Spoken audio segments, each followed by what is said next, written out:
অত্যন্ত দুঃখের সাথে জানাচ্ছি, আর্জেন্টিনার কিংবদন্তি ফুটবলার ম্যারাডোনা আর নেই।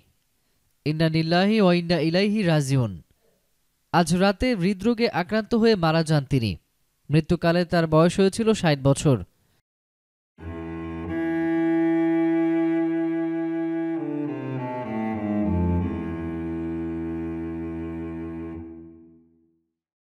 গত মাসে হাসপাতাল থেকে বাসায় ফিরেছিলেন তিনি।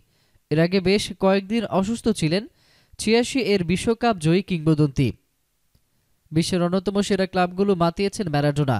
ইতালিয়ান ক্লাব নাপোলিকে বিশ্ব দরবারে পরিচিত করে তুলেছিলেন তিনি। তবে সব ছাপিয়ে ১৯৮৬ সালে আর্জেন্টিনাকে একক নৈপুণ্যে বিশ্বকাপ জেতানোর জন্য চিরস্মরণীয় হয়ে থাকবেন এই কিংবদন্তি ফুটবলার। প্রিয় দর্শক, এতক্ষণ আমাদের সঙ্গে থাকার জন্য আপনাদের সবাইকে ধন্যবাদ। খেলাধুলার সমস্ত নতুন আপডেট পেতে আমাদের চ্যানেলটিকে সাবস্ক্রাইব করে আমাদের সঙ্গেই থাকুন।